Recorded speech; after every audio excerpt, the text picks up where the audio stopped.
This is CBN NewsWatch. And it is Tuesday, May 5th. I'm Ephraim Graham. Ahead today, President Donald Trump back on the road traveling to Arizona today. As the White House disputes a report, the number of coronavirus cases could keep growing. Washington's massive new debt as the Treasury Department announces it will have to borrow $3 trillion in just 3 months to pay for economic rescue measures. But what will the long-term implications be of all this new debt? Feeding America with millions out of work. We're going to show you how the country's farmers and food banks have risen to the challenge to help put food on the table for those in need. And after being closed down, churches and ministries have gone online. Could these new outreaches be laying the groundwork for a global revival? We've got those stories and much more ahead in this edition of CBN NewsWatch. We begin this half hour with President Donald Trump back on the road today as he takes a trip to Arizona after spending most of the last 2 months at the White House working on the coronavirus outbreak. Now the president's going to begin traveling again, and those trips will also be tied to his work against the COVID-19 pandemic. The president will be visiting Honeywell virus tests, requiring companies to submit data on the accuracy of their tests within 10 days. Learning who and how many people have been infected is crucial to helping get the country back to business. A new at-home test, though, could help that process. We've all seen reports of long lines and frustration from consumers as they waited for drive-through testing. Part of that is due to the test requirements. We have a 3-stage process where we are doing a verbal triage to see what their symptoms are, see if they meet criteria for the testing, and if they do, then they will be registered, seen by a provider, and then they will have the test done. Another option in several states is called a drive-up self-swab nasal test, offered at drugstores like Rite Aid, overseen by their pharmacists. Now there's an opportunity to test yourself at home. The FDA approved this diagnostic test designed by LabCorp. It's very easy and safe to perform. Our data show that it's as accurate as having it performed in the doctor's office or in a clinic.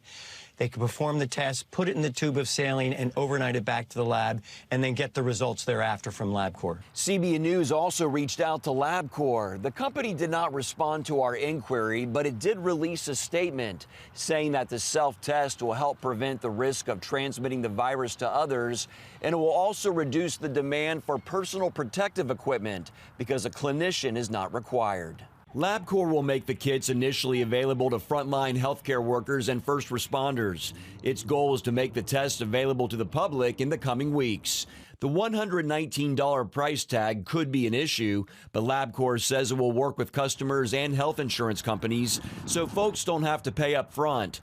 LabCorp also notes that its at-home test does not detect antibodies or immunity. CBN medical reporter Lori Johnson explains the difference. Because the antibody test, a lot of people are confused about it because you hear testing.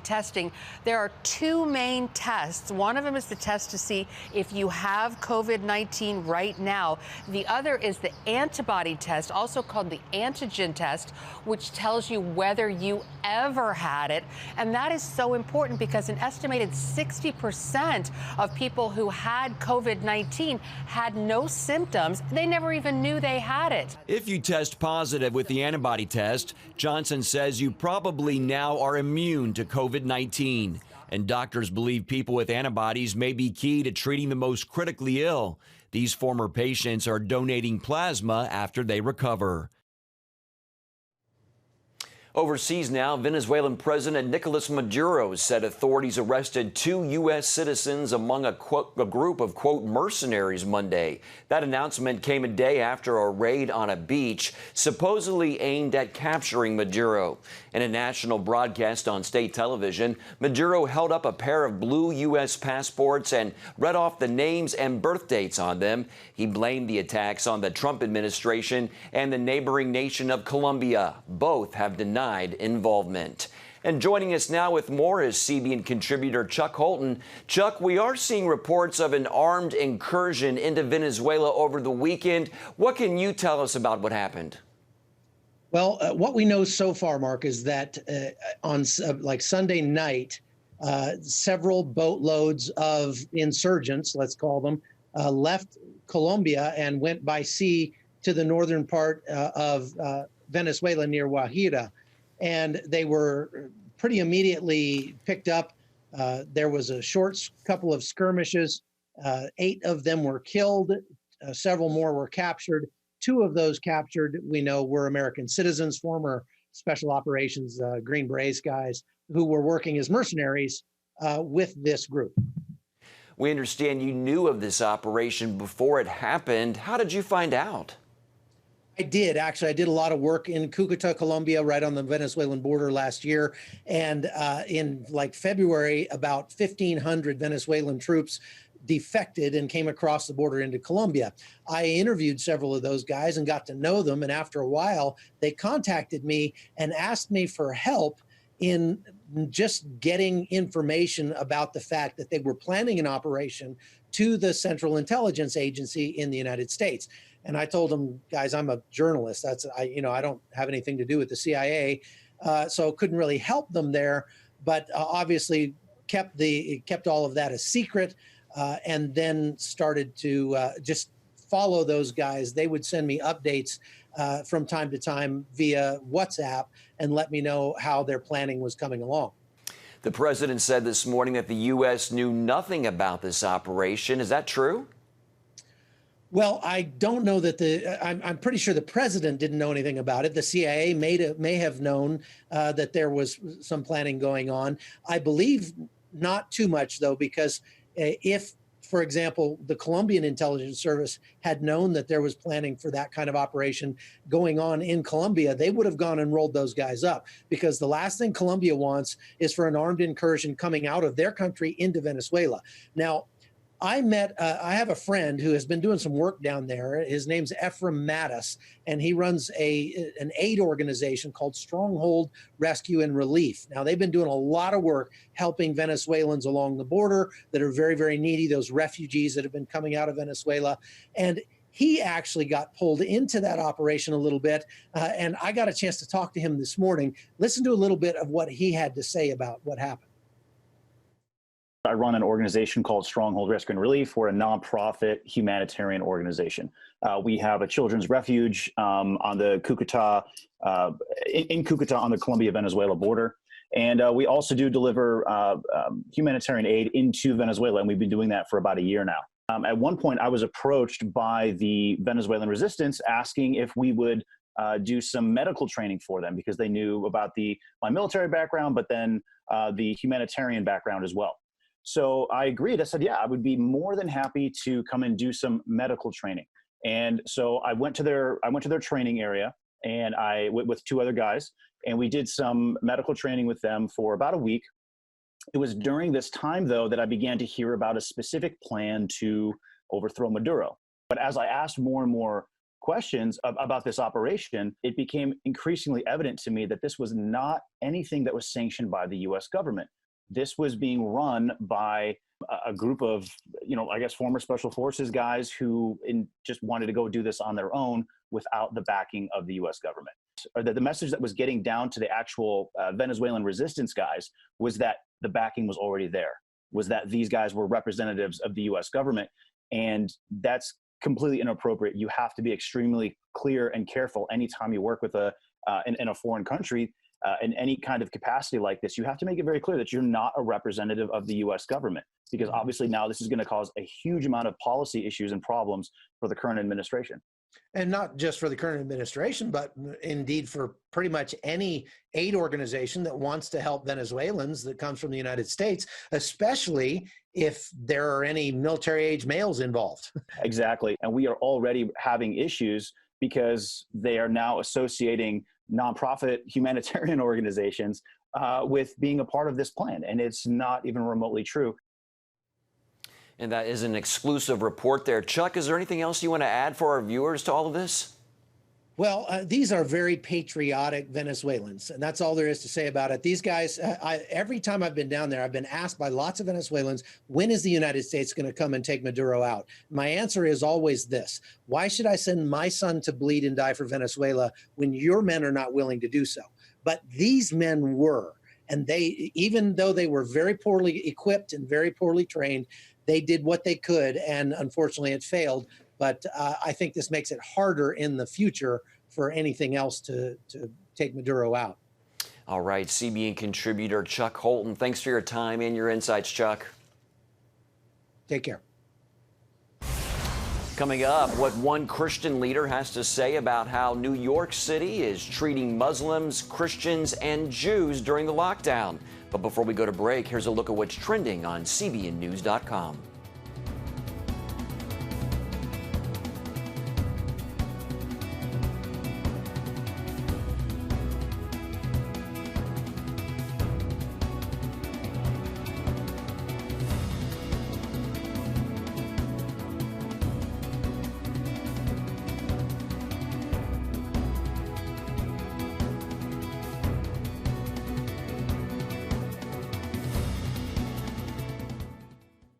Hey, if you're tired and exhausted all day, you can't think clearly, and you really just need a cup or even a pot of coffee to get through your day, then join me, Dr. Josh Axe, for this new series where I'm going to teach you how to transform your diet and use essential oils and supplements to get a better night's sleep. Wake up to your best life. Call 1-800-700-7000 to get your free DVD or booklet of Protect Your Sleep today.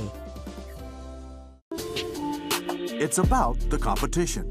I kind of put that pressure on myself, and I think people had expectations. It's about overcoming. We use this phrase all the time, keep chopping, keep practicing hard. It's about going the distance. I think as a father, it's my job, to lead, just be the best husband and father I can be. Watch Going the Distance with Sean Brown Saturday night at 7:30 on the CBN News Channel. Orphans Promise is committed to loving and serving at-risk children, to helping keep families together, and to creating opportunities for strong and sustainable communities around the world. We're working in over 60 countries around the world, and with your help, we can do even more. There's an old African proverb I love that says, if you want to run fast, run alone. But if you want to run far, run together. At Orphans Promise, we want to run far so we can touch the lives of as many orphaned and vulnerable children as possible. But we don't want to go alone. We're out to change the world, one child, one family, one community at a time. Will you join us?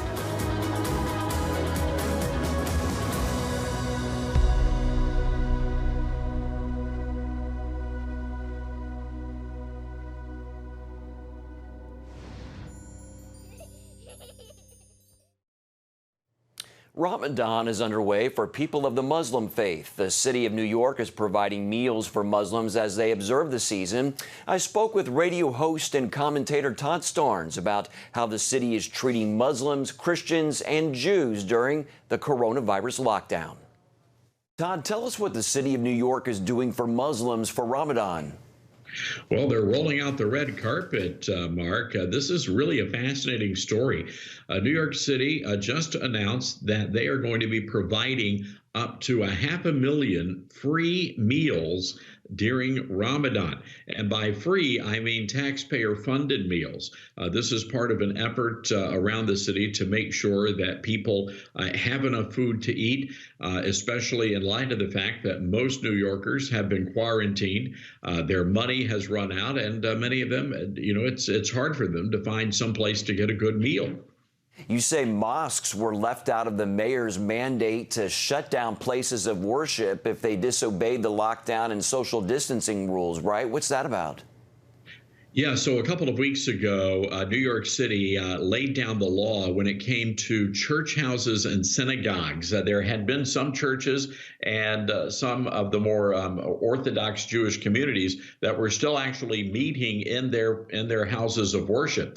And so Mayor Bill de Blasio really laid down the law, said that any church, any synagogue that violated the rules to stay at home would in fact face some sort of a penalty under the city ordinances and codes, and that they would actually send building inspectors to permanently close those facilities.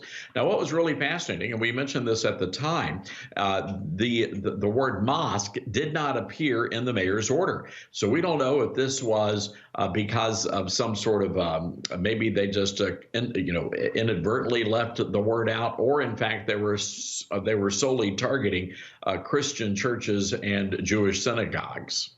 Very suspicious, though. What message does this carry to the people of New York if Muslims are getting special treatment? Well, this sends a very peculiar message, because keep in mind, leading up to Easter Sunday, the city was really hammering this issue home to Christians, that you should stay inside your homes. You should not gather for Easter Sunday services. And then the city turns around, and not only do they appear to be accommodating to the Muslims, but they're using taxpayer money to make sure everyone gets fed. I think it's very striking when you compare how the city handled Easter Sunday to how they are handling Ramadan. And it sends a message that for whatever reason, they are more accommodating to Muslims in New York City than they are to Christians and Jews. And that is a problem. All right, Todd Starnes, thanks so much, sir, for your time and insights. Thanks. Coming up, how hospital chaplains are being affected by operational changes because of the pandemic. We're going to explain next.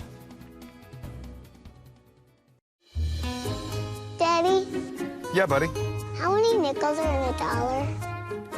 There are 20 nickels in a dollar. How do birds fly? Does milk really make my bones stronger? Yeah. Daddy, when we die, will we go to heaven?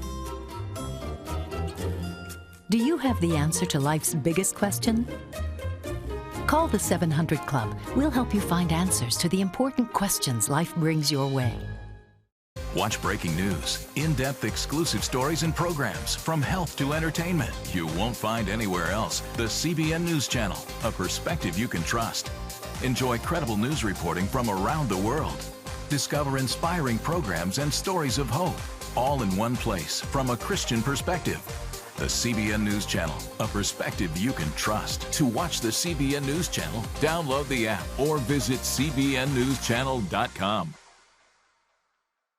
Hello, I'm Dr. David Perlmutter, board-certified neurologist and #1 New York Times bestselling author. Wouldn't it be great to boost your energy, eliminate brain fog, and even reverse brain disease? Well, you can, and I'm going to show you how, along with some of the world's most well-respected brain experts, in this DVD, Protect Your Brain. Get Protect Your Brain, a free DVD only from the Christian Broadcasting Network, featuring experts on the cutting edge of neuroscience and brain health. No matter how many times you've failed in the past, you really can do this. In Protect Your Brain, you'll discover simple strategies to keep your brain young and healthy.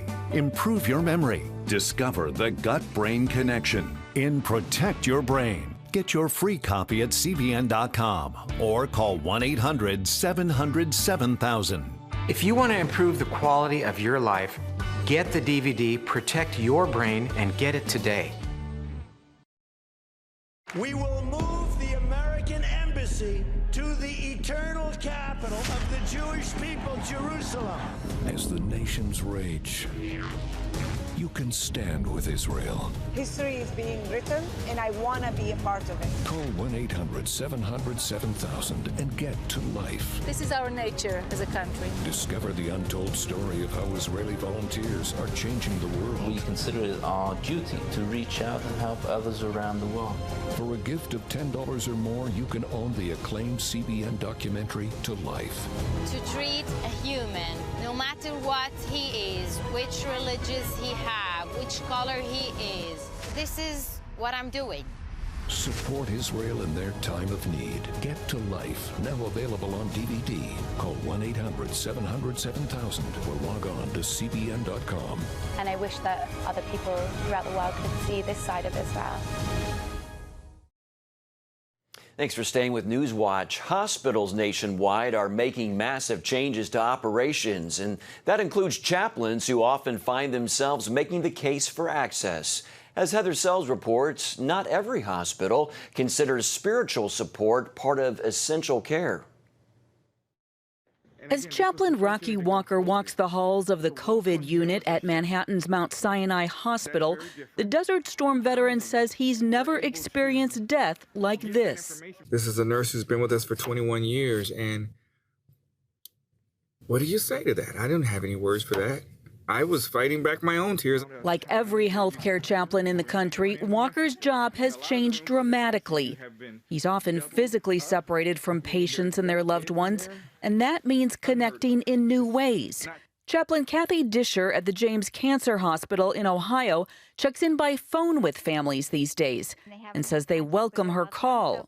Families are actually often looking forward for some just conversation, to let them say what they would like to say, to maybe be more engaged in conversation, someone just to chat with, someone just to share their worries, their concerns, to offer that emotional support. Chaplains also spend more time than ever caring for frontline nurses, doctors, and other staff.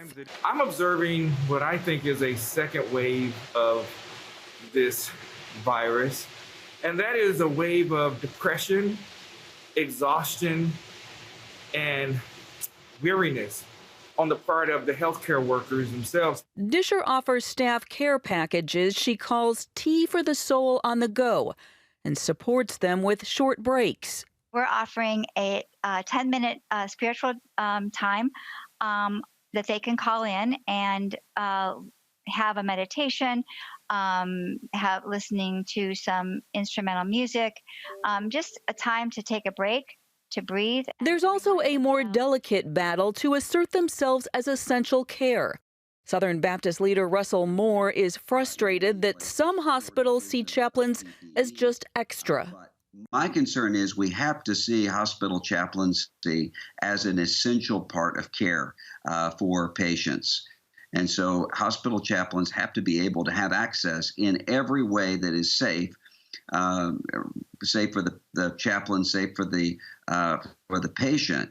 But this is an essential part of ministering and caring for people. Doug Carver encourages the more than 700 Southern Baptist chaplains he oversees to make their case.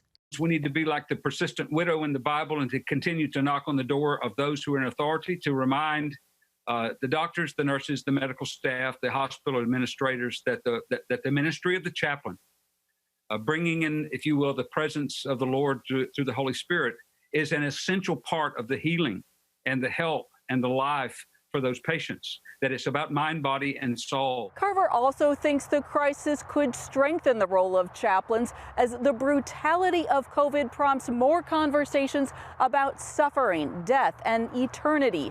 They're topics that chaplains live out every day. Hospice chaplain Davin Phillips wears a cartoon mask to comfort the children of the families he visits. He'll do whatever it takes to help the dying. For one patient recently, he sang How Great Thou Art in full protective gear.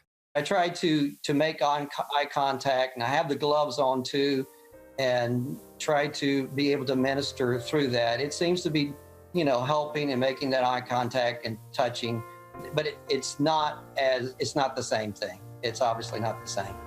Heather Sells, CBN News. God bless our chaplains. Well, coming up, it's called the Midnight Moms Devotional. We're going to hear from the women who are leading this global prayer movement online that is people praying while most of us are asleep. The details when we come back.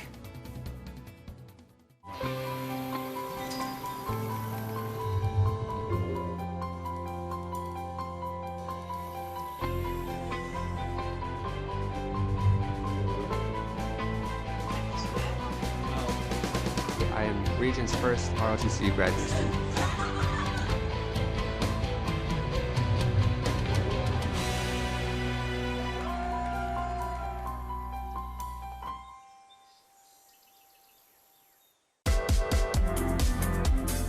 Meet the pastors who are preaching the gospel in a fresh, fearless way.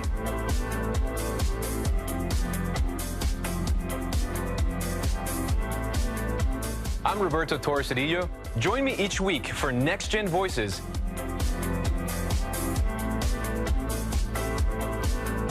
And watch God transform a generation.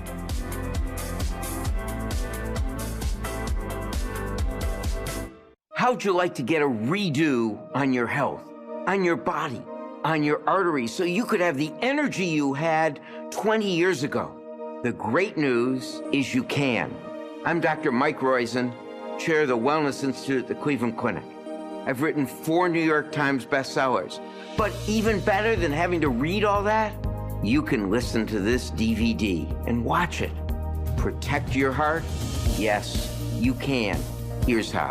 Go to CBN.com or call 1-800-700-7000 for your free copy of Protect Your Heart. Let the medical experts show you their new discoveries on how to avoid heart disease and even reverse it. Easy steps to uncover the hidden dangers in your medicine cabinet, reduce stress, and get a complete do-over for your health. Call 1-800-700-7000. That's 1-800-700-7000. Or go to CBN.com to claim your free copy of Protect Your Heart.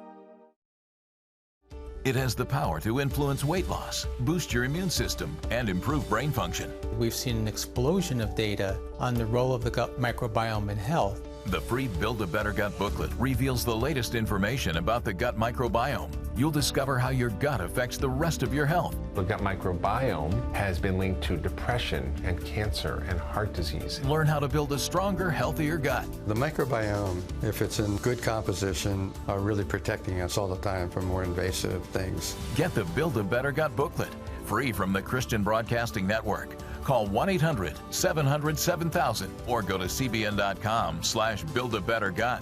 You need to make sure that your microbes are working with you, not against you. And if you order online, you'll get immediate access to the Build a Better Gut series, a digital copy of the booklet, and related bonus material. Build a Better Gut today. Call 1-800-700-7000 or go to cbn.com/buildabettergut for your free copy. A global prayer movement is taking place right now, but you may not have heard of it because it is happening while most people sleep. Midnight Moms Devotional is a movement among mothers to pray for each other through the challenges and beauties of motherhood. Blogger and author Becky Thompson and her mother Susan Pitts run it.